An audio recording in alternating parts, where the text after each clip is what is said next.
हरे कृष्णा प्रभु जी। हरे कृष्ण। प्रभु जी, हम ये ऐसा मैं कैसे फील कर सकती हूँ कि सारी भगवान की संतानें हैं, तो सबके प्रति यही भाव रहे? हाँ, ये भी ठीक है, वो तो सही है, लेकिन तो बहुत भावना, बहुत ऊंची भावना है कि हम देखें संसार में जितने जीव हैं उस सब भगवान के अंश हैं। महाभारत का तो यही होता है, ये दृष्टि होती है, इसलिए तो प्रचार करते हैं। प्रचार क्यों करते हैं? कारण ये सोचते हुए कि जितने जीवात्मा हैं संसार में ये सब भगवान के अंश हैं, संघर्ष कर रहे हैं 6 इंद्रियों को लेकर, जिसमें मन भी शामिल है, तो इन सबका भी भला होना चाहिए। इसलिए इन सबको ग्रंथ मिलने चाहिए, प्रभुपाद जी की बुक्स मिलनी चाहिए, सबको भगवद गीता मिलनी चाहिए, सबको प्रभुपाद जी की बुक्स मिलनी चाहिए।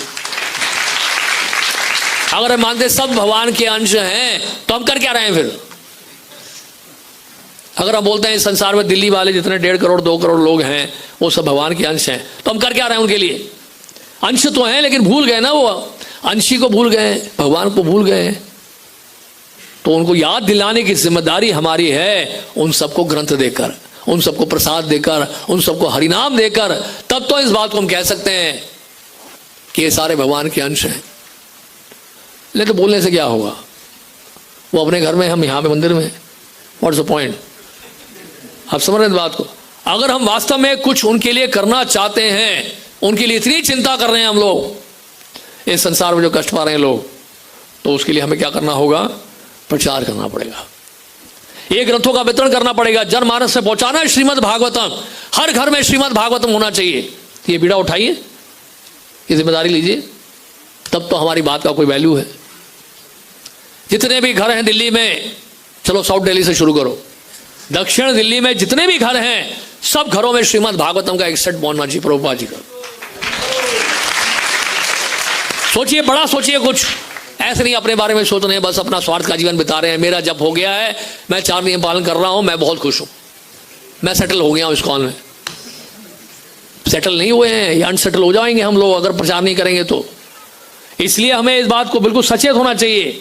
अगर हम लोग दूसरों के बारे में चिंता कर रहे हैं कि ये सब भगवान के अंश हैं, तो हमें प्लानिंग करना चाहिए, पॉलिसीज बनानी चाहिए, दिमाग लगाना है, बुद्धि का उपयोग करना है। भगवान ने बुद्धि दी है हम सबको। कितने सारे इंजीनियर बैठे हैं यहाँ पे, क्या फायदा उसका पढ़ाई का अगर अपना बुद्धि का उपयोग नहीं कर रहे हैं? आप केवल अपनी चिंता कर रहे हैं, मेरी माला हो गई, बस मैंने एकादशी का व्रत रख लिया है, 4 नियम का पालन कर रहा हूं, मैं बहुत खुश हूं। नहीं, खुश नहीं होना आपने। अब ये साल जो है बीत चुका है, बहुत लंबा समय निकल गया है, जून का महीना आ गया। बताइए, जनवरी के बाद जून का महीना आ गया है, अभी तक किया क्या हमने जन कल्याण के लिए, जनमानस के लिए हमने किया क्या? बताइए, इस साल कुछ किया हमने? कुछ नहीं किया है। बातें कर रहे हैं हम सिर्फ कि ये सब भगवान के अंश है। अरे प्रचार करना पड़ेगा, उसके लिए हमें ग्रंथ बांटने पड़ेंगे, प्रसाद का वितरण करना होगा, गली गली कूचे में, नगर नगर, गांव गांव, कस्बों में, हर जगह, हर कोने में, हर प्रांत में हमें हरि नाम का प्रचार करना है, कीर्तन करना है, संकीर्तन करना है। एक आंदोलन खड़ा होना चाहिए, फिर बातों से काम नहीं चलेगा। एक रेवोल्यूशन क्रिएट करना है हमें, इसी को विप्लव कहते हैं। एक रेवोल्यूशन, एक क्रांति लेकर आनी है हमें। सोचिए इस बारे में, कुछ बड़ा सोचिए। प्रभुपाद जी हमेशा बड़ा सोचते थे, हमारे गुरु महाराज हमेशा बड़ा सोचते थे, इसलिए तो सारे मंदिर बनाए हमारे गुरु महाराज ने। दिन रात एक करके कितने सारे मंदिर बनाए, दिन रात सोच रहे हैं कैसे प्रचार करेंगे, कैसे हम अधिक से अधिक लोगों तक पहुंच पाएंगे। ये एक शुद्ध भक्त की चिंता होती है, दिन रात ऐसे एक एक भक्त यहां सोचने लग जाए तो कितना प्रचार कर। ये ना सोचे कि ये मूर्ख लोग बैठे हैं यहां पर, लोग ये देख सोचे हैं कि इस्कॉन के जो भक्त हैं वो विश्व के सबसे बुद्धिमान लोग हैं, क्योंकि उनके पास ये अनमोल ज्ञान है जो श्रीमद् भागवत में है। श्रीमद् भागवत जिसने पढ़ लिया उसको और कुछ पढ़ने की आवश्यकता नहीं है। श्रीमद् भागवत अगर कोई पढ़ रहा है, श्रीमद् भागवत अगर इसने पढ़ लिया, कमरे में बैठे बैठे वो जान सकता है पूरे सृष्टि में क्या चल रहा है, पूरे ब्रह्मांड में क्या चल रहा है, आध्यात्मिक जगत में क्या चल रहा है। केवल एक श्रीमद् भागवत का अध्ययन करने मात्र से इतना समझदार हो जाएंगे हम। लेकिन पढ़े तो सही, पढ़ने की किसी रुचि है ही नहीं, मोबाइल फोन में हमारा जीवन बीत रहा है। मैं तो कितने भक्तों को देखता हूं, सुबह जब मैं वॉक में जाता हूं,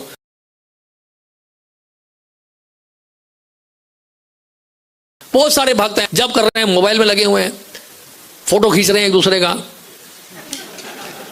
व्हाट इज दिस? ये कौन सा जपा है भाई? मोबाइल को छोड़ ही नहीं पाते लोग, इतनी आसक्ति हो गई इससे, मोबाइल से सबको। ठीक है, मोबाइल का यूसेज है, वो सब बातें ठीक है आपकी कि इसको कृष्ण की सेवा में लगाया जा सकता है। अरे कितना लगा रहे हो कृष्ण की सेवा में उसको? प्रश्न ये उठता है हमारा, कितना फोन को हमने भगवान की सेवा में लगाया है? बातें हम कर रहे हैं, फोन को हम युक्त वैराग्य है, आधा टाइम हमारा जो है समय बर्बाद करते मोबाइल के ऊपर। तो मोबाइल फोन से अगर आकर्षण बना रहेगा सांसारिक दृश्य देखने के लिए, तो भागवत के प्रति आकर्षण कैसे जागृत होगा बताइए? फिलॉसफी में इंटरेस्ट ही खत्म हो जाएगा। एल्यूरमेंट इतना है, यूट्यूब में जाइए, इतना आकर्षण है, इतना प्रलोभन है, उस प्रलोभन से, उस आकर्षण से भागवत जो है हमें ड्राई लगेगा। भगवत गीता में बड़ी ड्राई लगेगी, सूखी लगेगी, कोई पढ़ना ही नहीं चाहेगा इसको। एक तरफ यूट्यूब खोलो, एक तरफ भागवत रखो, देखो कहां ध्यान जाता है हमारा। टेस्ट करके देख लो, इससे पता चलेगा कि कई बार पूछते हैं भक्त लोग, प्रभु जी हमें कैसे पता लगेगा हम कितना एडवांस कर रहे हैं स्पिरिचुअली? तो ये है मापदंड। एक तरफ भागवत रखो, एक तरफ मोबाइल यूट्यूब ऑन कर दो उसमें, और देखो आकर्षण किसकी तरफ जा रहा है। बोलते हैं ना कि चैतन्य महाप्रभु 55 में जब जो है क्या रखा था, एक तरफ सिक्का एक तरफ भागवत रखा था। प्रभुपाद जी भी जन्म हुआ था, प्रभुपाद के सामने भी ऐसे रखा था, एक तरफ सिक्का रखा एक तरफ भागवत रखा। देखते हैं बच्चा उसकी प्रवृत्ति क्या है, वो सिक्का उठाता है या भागवत उठाता है। प्रभुपाद जी ने किसको छुआ? भागवत को छुआ। और हम किसको छुएंगे? मोबाइल को छुएंगे, भागवत को भूल जाएंगे। तो ये सब नहीं चलेगा। अगर हमें वास्तव में भगवत प्रेम चाहते हैं तो गंभीर होना पड़ेगा भक्ति में। गंभीरता का मतलब है समय बर्बाद ना करके रोज कम से कम 1 से 2 घंटा अध्ययन करें। समय निकालना पड़ेगा। एक जमाना था जब लोग टॉयलेट में अखबार पढ़ा करते थे, आज फोन से पढ़ते हैं। पढ़ते नहीं पढ़ते थे लोग, टॉयलेट में बैठकर न्यूज़पेपर पढ़ते थे। कितने बेशरम लोग हैं, अखबार पढ़ रहे हैं, पता नहीं क्या है उसमें आज की ताजा खबर। ताजा क्या होता बताइए? उसमें कोई खबर में ताजा होता है कुछ? सब बासी होता है, वो पुराना एकदम सड़ा हुआ बासी समाचार होता है, उसी को बार बार पढ़ रहे हैं रोज। भागवत छोड़ के आप सांसारिक जो हैं अखबारों को, सांसारिक विचारों को, सांसारिक समाचारों को, इसका अध्ययन अगर हम करते रहे तो भागवत के प्रति आकर्षण कैसे जागृत होगा बताइए? प्रचार के नाम पे हम अपने आप को धोखा ना दें। बुरा मत मानेगा, सच बोलना जो है हमारा कर्तव्य है। इसलिए पढ़िए, शास्त्रों को पढ़िए, भागवत पढ़िए, ग्रंथ पढ़िए। ये प्रभुपाद जी ने जो दिया है ये अनमोल खजाना है, अनमोल धन है। मैं आपको गारंटी देता हूं, अगर जिसका ग्रंथ के अध्ययन में जो है आकर्षण जागृत हो गया, वो इतनी आसानी से फिसलेगा नहीं। वो फिसलेगा नहीं, माया उसको इतनी जल्दी खींचेगी नहीं। भागवत के प्रति आकर्षण जागृत करिए कैसे भी। कितना खजाना है, कितना धन है इसके अंदर। पढ़ के इतना आनंद आएगा, आपका भूल जाएंगे अब संसार। आप समझ रहे हैं? वॉच जो अमेरिका के प्रेसिडेंट है ना, अब्राहम लिंकन, बताते हैं कि वो क्या पढ़ते थे अंधेरे में, क्योंकि इतने गरीब थे, वो लैंप पोस्ट के नीचे बैठ के, सड़क के लैंप पोस्ट के नीचे बैठ के पढ़ा करते थे। तो जिसको पढ़ना है वो कहीं भी पढ़ सकता है, और जिसको नहीं पढ़ना है अनेक बहाने हैं। तो इसलिए गंभीर पढ़ने के लिए गहन अध्ययन बहुत जरूरी है। हमारी साधना बड़ी गंभीर होनी चाहिए, विशेष रूप से भगवान के नामों का जप। इसको बड़े ध्यान से हमें करना है। ये अगर हम करेंगे तब गंभीरता आएगी, तब जन कल्याण के लिए भी सोच सकते हैं। नहीं तो बेवकूफ बना रहे लोगों को हम। ग्रंथ लीजिए, ग्रंथ लीजिए। हाँ, आपको पता है ग्रंथ में क्या लिखा है? कितने श्लोक है बताइए गीता में? बोले 701। तो खुद को भी शिक्षित करना है हमें, खुद भी अध्ययन करना है, हमारी खुद की साधना भी ठीक होना चाहिए। ये सब अपने खुद को भी सुधारते रहना, साथ साथ आत्म अन्वेषण करना चाहिए हमें। एकादशी के दिन आत्म अन्वेषण का दिन होता है, भक्तों ठाकुर ने लिखा है। एकादशी के दिन भजन करते हुए आत्मान्वेषण करें, क्या क्या कमियां हैं मुझ में, कहाँ मुझे सुधार करना है, और गंभीर कैसे हो सकता हूं, क्या क्या मैंने गलतियां की, पिछले 15 दिनों में क्या क्या अपराध किए, किसके भक्तों के प्रति अपराध किया, कौन कौन सी कमियां हैं मेरे अंदर, लिस्ट आउट करिए, इंट्रोस्पेक्शन करिए, हम फिर गाइडेंस ले। भक्तों का संग ऐसे होता है। भक्तों का संग भक्तों का समय बर्बाद करने के लिए नहीं होता है, जिज्ञासा करने के लिए होता है। सद्धर्म परीक्षा, जिज्ञासा करें उनके पास जाके हम लोग, ये कमियां मैं देख रहा हूं अपने में, इसको कैसे सुधार सकता हूं प्रभु जी आप बताइए। ग्रंथ पढ़ेंगे तभी डाउट आएगा, नहीं तो कोई डाउट ही नहीं आता ग्रंथों में। जो भी प्रश्न होते हैं वो ग्रंथों से बाहर ही होते हैं। फिर वो इसलिए होता है क्योंकि ग्रंथ पढ़ते नहीं है। ग्रंथ पढ़ेंगे तब शंका उत्पन्न होगी, नहीं तो शंका उत्पन्न होगी नहीं। जैसे हमारे गुरु महाराज बोलते थे, एक बार गुरु महाराज ने कहा, एक बार क्या हुआ, श्रोताओं ने प्रश्न ही नहीं पूछा, तो गुरु महाराज ने कहा कि 2 कारण हो सकते हैं श्रोता जब प्रश्न नहीं करते हैं। एक तो जो सो रहे हैं उनका कोई प्रश्न होगा नहीं, दूसरा जिनको कुछ समझ नहीं आया, उनके भी प्रश्न उठते नहीं। और तीसरे कौन हैं जिनको सब कुछ समझ में आ गया, वो भी प्रश्न नहीं पूछते हैं। तो इसलिए बुरा ना माने, थोड़ा मैं हैवी हो रहा हूं, लेकिन सच्चाई तो बोलनी पड़ती है। संडे का दिन जो है सच्चाई सुनने के लिए है। और बताइए, कोई प्रश्न है तो पूछिए। हरे कृष्ण प्रभु जी। हरे कृष्ण। प्रभु जी, मेरा प्रश्न था कि वामन देव का जो अवतार था भगवान का, तो वो बड़ा मतलब अपने आप को बड़ा करके क्यों नहीं आए? जब उनको एक अपने आप को मतलब एक्सपेंशन करना था तो छोटे बन के मतलब क्यों आए? बड़ा बन के भी आ सकते थे। और अश्वमेघ, वो छोटे बने बड़े बने, उनकी इच्छा है, चलना है ना उनको। बलि महाराज को उद्देश्य था बलि महाराज के ऊपर कृपा करनी है, तो इसलिए वामन रूप धारण किया, ये दिखाने के लिए देखो मैं तो छोटा सा हूँ, डाफ हूँ, वामन हूँ, मैं बोना हूँ, और मैं क्या मांगूंगा, 3 पग जमीन, 3 पग मेरे, कितने छोटे छोटे पग हैं, आप मुझे केवल ये दे दीजिए। ये सब बातें कैसे बोल पाएंगे वो बोने रूप में ही बोल पाएंगे ना। तो ये लीला है भगवान की, और इस तरह से बलि महाराज को छला है उन्होंने। पर प्रभु जी, अश्वमेघ यज्ञ में कोई भी आता है तो उनको मतलब सब कुछ देते हैं जब तक वो संतुष्ट ना हो जाए। कोई भी आता है तो, कोई भी आता मतलब जैसे राम जी ने जब किया था अश्वमेघ यज्ञ, तो सबको संतुष्टि, सभी ब्राह्मणों को सबको संतुष्टि किया था। तो यहाँ दिक्कत क्या है? हाँ हाँ,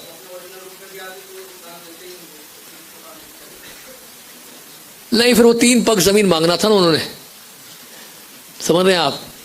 देखिए क्या है कि ये भगवान की लीला है। भगवान लीला के माध्यम से बलि महाराज को छल के जो है सबको ले रहे हैं, उनसे कृपा कर रहे हैं उनके ऊपर। आप समझ रहे हैं ये कि हाँ, भगवान वामन रूप में जो है विराट रूप दिखा के ही क्यों ना आए और सब कुछ मांग ले, 3 पग जमीन दे दो, तो थोड़ा इम्प्रैक्टिकल सा लगता है ना।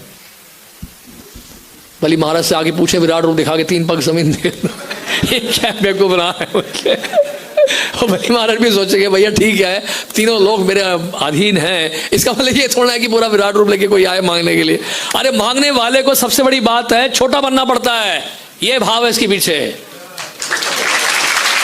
आप समझ रहे हैं? मांगने वाला व्यक्ति कभी चौड़ा होकर नहीं चलता है, मांगने वाला व्यक्ति हाथ जोड़ के चलता है। बात सही है कि नहीं हनुमान लोग?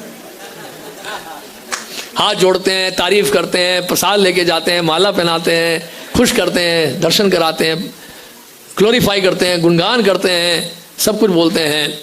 जैसे प्रबोधानंद सिंह ठाकुर बोलते हैं, आप कितने बड़े हैं, आप कितने महान हैं। नहीं, लेकिन मेरी आपसे एक प्रार्थना है, जो भी आपने सीखा है वो सब कुछ भूल जाइए। ऐसा प्रबोधानंद सिंह ठाकुर कहते हैं। तो इसलिए ये भाव ये है कि जब मांगने वाला व्यक्ति जो है अपने आप को हमेशा छोटा करके ही जाता है मांगने के लिए दान। हरे कृष्ण। प्रभु जी,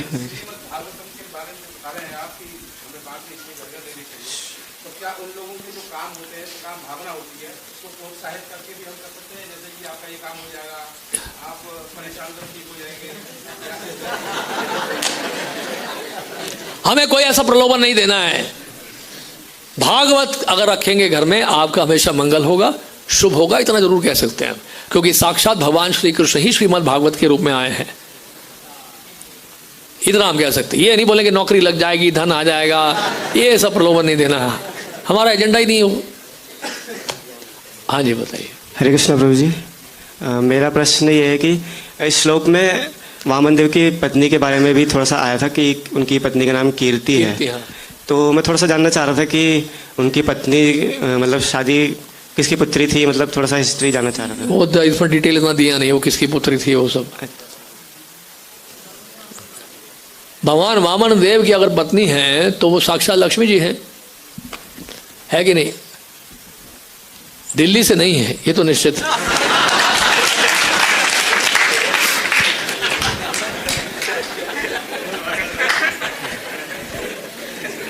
और बताइए, भगवान वामन देव की पत्नी कौन होगी? लक्ष्मी जी तो होंगे साक्षात।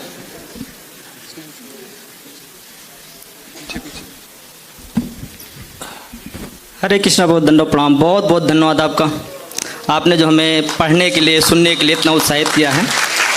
तो प्रभु जी, जैसे मैंने देखा है कि हमें अगर इस्कॉन को अच्छे से स्मूथ करना है तो भगवत गीता की जो भक्ति शास्त्रीय भक्ति वैभव, हर भक्त को उसमें डूबना चाहिए। करना चाहिए, पढ़ना है, डूबना नहीं है। मतलब पढ़ना चाहिए। क्योंकि मैं भी पहले सोचता था जब इसमें इतने भागवत में नाम आते हैं, नाम कैसे याद करें, लेकिन इन नामों में तब रुचि आती है जब मंगल आरती में आते हैं। हाँ। जब 10 भक्तों का नाम लिया जाता है कि इनकी मंगल आरती, सुबह इनकी सेवा है, कल उनकी सेवा है, कल उनकी सेवा है, 15-20 भक्तों का नाम सुन के मन खुश हो जाता है कि किस प्रकार भक्त सेवा करते हैं। तो नाम हमें यहाँ भी रुचि आती है, वहाँ भी रुचि आती है। तो मंगल आरती में आने से हमें जब 15-20 नाम सुन लेते हैं तो भागवत के नाम हमें लगता है हमारे भक्तों के नाम है। तो मैं यही सबसे प्रार्थना करूंगा कि सब भक्तों को भक्ति शास्त्री, भक्ति वैभव जरूर करना चाहिए। क्योंकि भगवत गीता ऐसी किताब नहीं पढ़ पाते सिस्टमेटिक हम, क्योंकि एक पढ़ लिया छोड़ दिया दूसरे दिन निकल गए। लेकिन भक्ति वैभव, भक्ति शास्त्री में जब भक्त पढ़ता है, बार बार प्रश्न किया जाता है, प्रीचिंग एप्लीकेशंस होता है, सोशल एप्लीकेशंस होता है, तो मन में कहीं ना कहीं बात आती है कि मेरे लिए है। तो मैं ये सबसे प्रार्थना करूँ कि जरूर पढ़ें, इसको जरूर करें। हरे कृष्णा। हरे कृष्ण। और कोई प्रश्न है किसी का?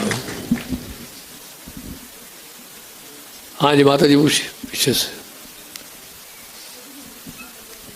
हरे कृष्ण।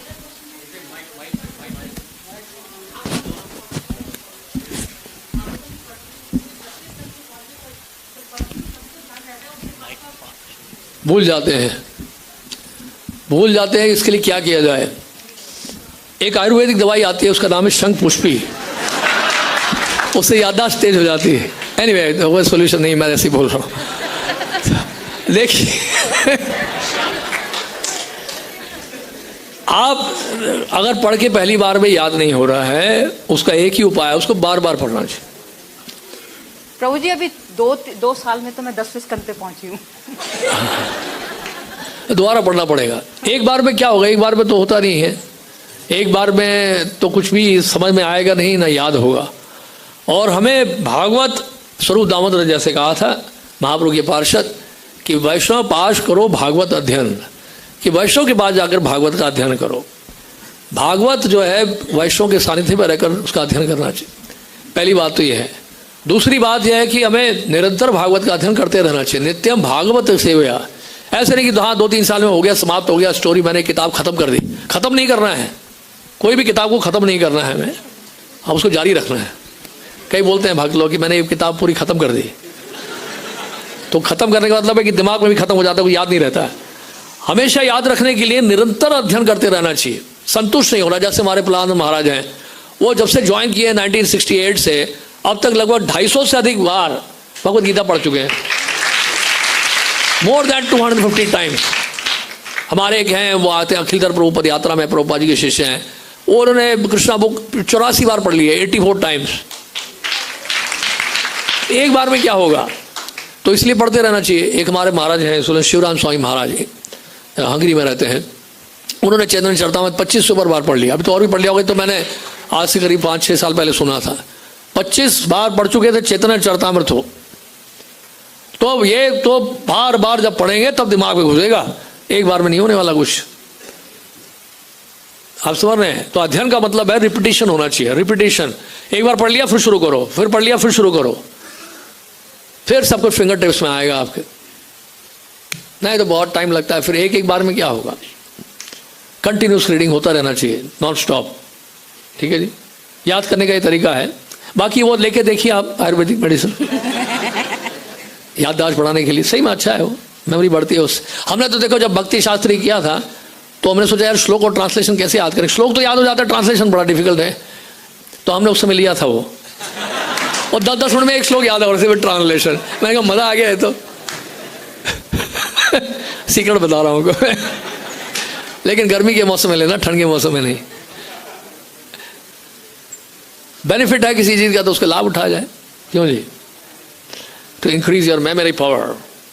और बताइए, लेकिन क्या है, उससे होगा नहीं। हाँ जी, भक्ति शास्त्री हो गया, चैप्टर क्लोज, फुल मार्क्स आ गए हैं, अब श्लोक देखने की जरूरत भी नहीं है।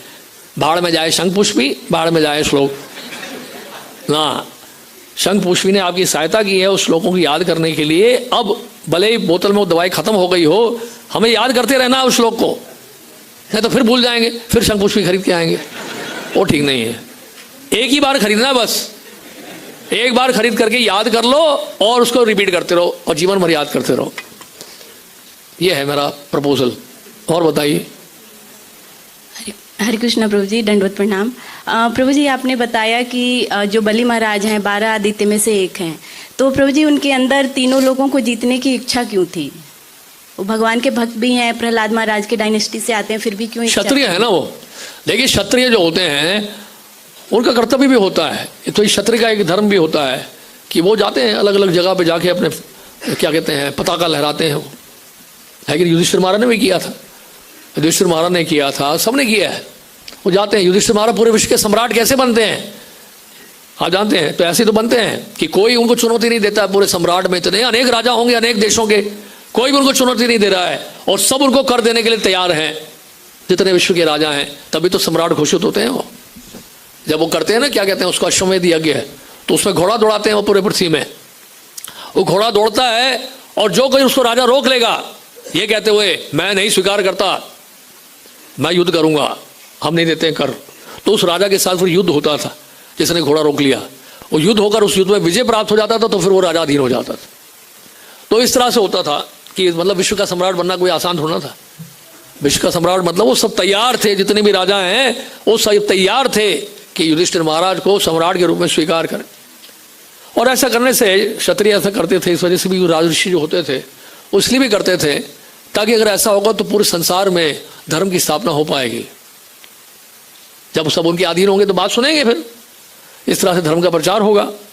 तो क्षत्रिय जो हैं एक तो ब्राह्मणों के माध्यम से धर्म का प्रचार करते हैं और दूसरा अपने बल के माध्यम से भी धर्म की स्थापना करते हैं। एनफोर्समेंट जिसको कहते हैं, जो 4 नियम तोड़ेगा उसको फांसी की सजा दी जाएगी। बड़ा भयानक दंड है, बाप रे बाप। अगर ऐसा हो गया तो क्या लोग थर कांपेंगे भाई 4 नियम तोड़ने से पहले, है कि नहीं? एनफोर्समेंट जैसे वहां मिडिल ईस्ट में है, अगर कोई हाथ चोरी करता पकड़ा गया उसके दोनों हाथ काट देते हैं, आज भी ऐसे ही वहां। इसलिए वहां पे दुकानें सारी खुली हैं, ज्वेलरी शॉप सारे खुले रहते हैं, वहां पे कोई सिक्योरिटी की भी आवश्यकता नहीं, किसी की हिम्मत नहीं है वहां कोई चोरी कर ले। लॉज बड़े कड़क होने चाहिए। हमारे देश में लॉज ऐसे ढीले ढीले से हैं, लॉ बनते ही नियम तोड़ने के लिए, कानून तोड़ने के लिए। लेकिन कई ऐसे देश हैं मिडिल ईस्ट में हैं, लॉज बड़े कड़क हैं, बहुत स्ट्रिक्ट है। सिंगापुर में आप कुछ सड़क में कहीं कूड़ा नहीं डाल सकते हैं, तुरंत वहां पुलिस आ जाएगी, वहां $1000 फाइन लग जाएगा आपको। तो कोई सपने में भी नहीं कूड़ा डालेगा सड़क। और यहाँ तो केला खा रहे हैं, छिलका फेंक रहे हैं ऐसे, रास्ते में खाते हुए जा रहा आदमी, अरे बदमाश लोग हैं, केला खा रहे हैं ऐसे फेंकते जा रहा है, पीछे का जो आ रहा है वो बेचारा फिसल के गिर जाता है। अमेरिका में एक इंडियन था, वो कुत्ता लेके जा रहा था मॉर्निंग वॉक में, तो रास्ते में क्या है कुत्ते ने स्टूल पास कर दिया। अब उससे इंडिया की तरह वो यहाँ पे भी ऐसे ही चलेगा भाई, इंडिया में तो ऐसे ही है, मॉर्निंग वॉक में कुत्तों को शहर में ले जा रहे हैं, वो कहीं भी स्टूल पास कर रहा है, पेशाब कर रहा है, वो खड़े उड़े जो है उसकी सहायता कर रहा है, सेवा कर रहा है, फिर आगे लेके जा रहा है कुत्ते को। कौन देखने वाला है? कोई रोकता है? तो यहाँ तो जहाँ जहाँ जगह मिले, जहाँ स्थान मिले वहीं पे त्याग दो सब कुछ, है ना? तो ये हमारा प्रजातंत्र है, कितनी छूट है यहाँ, स्वतंत्रता कितनी है। लेकिन वहाँ विदेशों में, अमेरिका में ऐसा सिस्टम है, वो पुलिस तुरंत आई वहाँ पर, उस व्यक्ति को रोका, वो बोला फाइन देने के लिए बोला, निकालो पैसे। वो बोला sir this is not India, you should pick up the stool. तो उसको स्टूल उठाना पड़ा, अपने हाथों से थैली में डालना पड़ा। वो तो ये नहीं चलेगा यहाँ पे अमेरिका में, this is not your country. ऐसे कड़क होने चाहिए नियम, तब तो जो होगा ना। इसलिए क्या है, इस कारण से भी जो है क्या है कि विश्व के ऊपर विजय प्राप्त की जाती थी और साम्राज्य स्थापित होगा तो धर्म की स्थापना होगी, ये भी कारण होता था। और क्षत्रिय का एक कर्तव्य भी होता है। क्षत्रिय जो है, क्षत्रिय करेगा क्या? नहीं तो बैठे बैठे करेगा क्या? हो क्षत्रिय संतुष्ट नहीं है केवल हाँ जी मेरा एक साम्राज्य है, मेरा देश है, बहुत है जी ना। क्षत्रिय अपना प्रचार करता है और क्षत्रिय जो है और अपने आप को विस्तार करता है।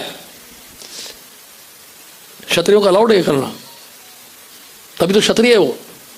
ब्राह्मण तो संतुष्ट है, उसको प्रसाद मिल जाए बस, यज्ञ करे प्रसाद मिल जाए, खुश है। लेकिन क्षत्रिय ऐसे में खुश नहीं होते। हाँ बताइए। हरे कृष्ण। थैंक यू प्रभु जी। क्लास में एक पॉइंट आप बता रहे थे कि बलि महाराज ने गुरु को प्रसन्न किए, इसके वजह से वो सारे ब्राह्मणों को भी, भृगुवंशी ब्राह्मणों को प्रसन्न किया। तो प्रभु जी इसमें लाइक जब तक गुरु महाराज थे और हम गुरु महाराज की प्रसन्नता के लिए और सब कुछ करते थे, और ये मटेरियलिज्म है गुरु महाराज जाने के बाद। मटेरियलिज्म मतलब भौतिक जगह में जब कोई चला गया तो कुछ समय तक हम याद रखते हैं और उसको प्रसन्नता के लिए, इसके बाद हम भूल जाते हैं। उस मटेरियलिज्म नहीं लेकर आके हम हमेशा गुरु का मतलब प्रेजेंस को कैसे फील कर सकते हैं? श्रवण के द्वारा स्वाध्याय के द्वारा। हमारी सबसे बड़ी समस्या है, हम पूरे संसार को सुनते हैं लेकिन अपने गुरु को नहीं सुनते। गुरु महाराज ने बहुत सारे लेक्चर्स दिए हैं, रिकॉर्डेड हैं, हम सुनना शुरू करें, रोज समय निकालें। गुरु की वाणी जब करुण से प्रवेश करेगी रोज, तो बार बार गुरु महाराज याद दिलाएंगे अपनी वाणी के द्वारा। वाणी हमारे साथ, वाणी के द्वारा हमें स्मरण होगा गुरुदेव का क्या आदेश था, हम भूलेंगे नहीं। और दूसरा, गुरु महाराज की कई बुक्स पब्लिश हुए हैं, पढ़े हो सब, तो ना पढ़ेंगे ना सुनेंगे, फिर हम बोलेंगे गुरु महाराज को कैसे याद रखें हमेशा के लिए, कैसे संभव हो पाए। इसलिए और घर में अगर हैं गुरुदेव का चित्र तो गुरु पूजा करें, मंदिर में आते हैं तो गुरु पूजा यहाँ भी होती है, तो गुरु महाराज की पूजा भी करें, रोज गुरु पूजा करें घरों में, और साथ में गुरुदेव की वाणी का श्रवण करें। ये तरीका है। और दूसरी बात, जो हमें व्यक्तिगत आदेश अगर मिला है, जिन शिष्यों को मिला है, पर्सनल इंस्ट्रक्शन मिले हैं, उन इंस्ट्रक्शन को फॉलो भी करें वो। और जिनको नहीं भी मिला है तो वो अपने वरिष्ठ भक्तों से पूछें कि हमने गुरु महाराज के प्रवचन में ऐसा सुना, हमें क्या करना चाहिए इसके लिए, तो और उससे एनलाइटन होंगे वो। समझे आप इस बात को? Thank you. और बताइए। हरे कृष्ण प्रभु। भाभी रूपा, हाँ सॉरी, मेरे 2 प्रश्न थे। एक पूछिए, एक उनका है, आप एक पूछिए। कौन सा पूछूं? बैठ जाइए, बैठ के भी पूछ सकते हैं, बैठे बैठे। छोटे प्रश्न है। मैं जब हिस्ट्री पढ़ता हूँ, भागवत में है कि मानव, मनु और शत्रुपात से अस्तित्व में है मानव की सभ्यता। और जो इतिहास में है वो कहते हैं कि जो मानव है वो साक्ष्यों के आधार पर जो साक्ष्य मिले हैं बंदरों के, वो विकसित होते हुए मानव से, बंदर से मानव में विकसित हुए जो साक्ष्य मिले हैं, तो उस तरीके से हम विकसित होते होते एक कोशिका से, डार्विन ने, एक कोशिका से विकसित होते होते हम बंदर से अब मानव का अस्तित्व। डार्विन ने बोला ना, उसको बोलने दो, उसके पूर्वज बंदर रहे होंगे। प्रभुपाद जी कहते हैं हमारे पूर्वज बंदर नहीं थे, ये तो निश्चित। स्वयं मनुष्य शत्रुपा की बात की जा रही है, बानर कहां से आगे बीच में, ये क्या बात हुई? जो बहुत अपने आप को बड़ा गर्वान्वित समझते हैं या बहुत गर्व है जिनको कि हमारे पूर्वज बंदर थे, तो रहे, हमें क्या दिक्कत है, हमें उससे कोई लेना देना नहीं है। एक प्रश्न और है कि समय खराब मत करो इन चीजों में ज्यादा।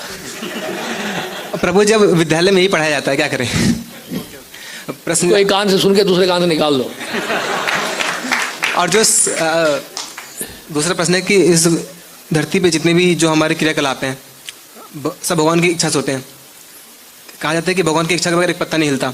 तो फिर जो लोग बुरे कर्म करते हैं या फिर कई बार हम भी कर देते हैं, तो फिर ये क्या है? कृष्ण भावना अमृत की जहां भी कमी होगी वहां अज्ञानता होगी, वहां दुष्कर्म होगा।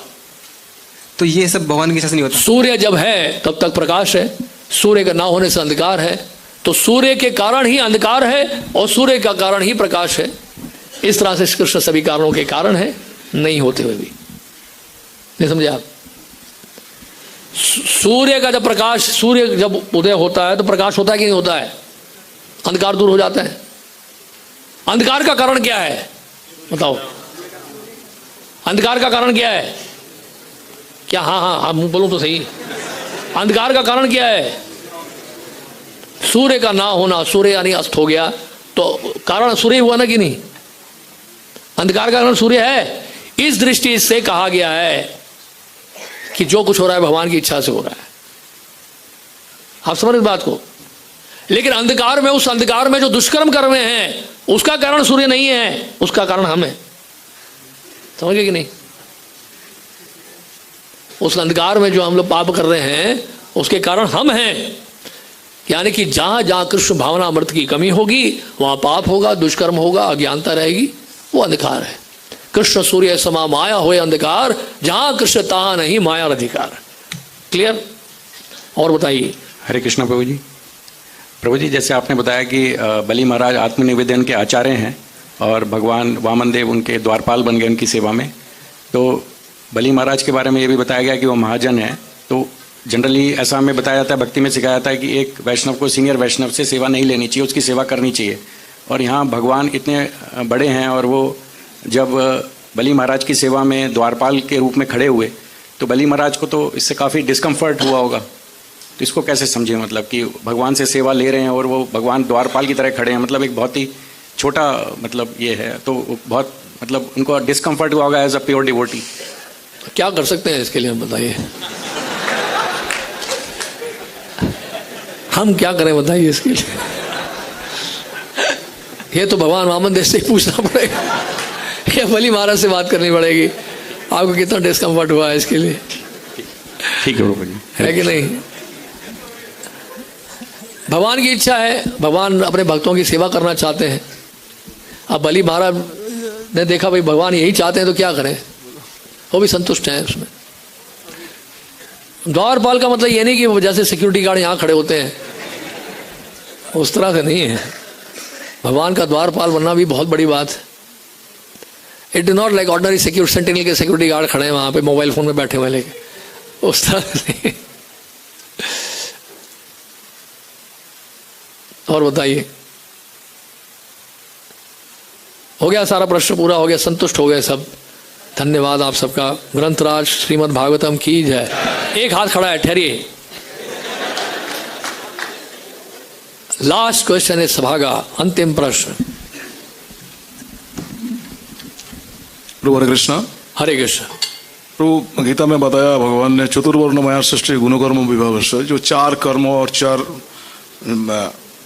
वर्ण और आश्रम जो है, इससे पूरा माने मानव समाज चल रहा है। तो ये वैष्णव जो समाज है ये कौन से आश्रम में आता है या कौन से? वैष्णव? हाँ जी। वैष्णव वर्णाश्रम नहीं आते हैं, वैष्णव वर्णाश्रम से भरे परे है। अब ये मत सोचिए मैं वैष्णव हूं, हम सब वैष्णव बनने का प्रयास कर रहे हैं। वैष्णव जिस दिन बन जाएंगे तो वर्णाश्रम धर्म से परे हैं। हरे कृष्ण। ठीक है, आप हो सकते हैं वैष्णव, मैं नहीं कह रहा हूं, लेकिन मैं एक बात बता रहा हूं, ठीक है। कई बार हो जाता है ऐसे, मतलब गलतफहमी हो जाती है हमें। ऐसे उस दिन बता रहे थे गोपी भाव प्रभु, शुद्ध भक्तों की महिमा बता रहे थे। भागवत के छठे स्कंद से चित्रकेतु की जब कथा चल रही थी, भक्तों का गुणगान होता है, तो बता रहे थे कि शुद्ध भक्त जो हैं उनमें कोई प्रारब्ध नहीं होते हैं। बात सही है, शुद्ध भक्त उनमें कोई प्रारब्ध होते नहीं है। बात सही है कि नहीं? क्या उमापति प्रभु क्या समझे आप? हाँ तो बोल रहे आप, शुद्ध भक्त जो हैं उनमें कोई प्रारब्ध नहीं होता है, क्या मतलब है इसका?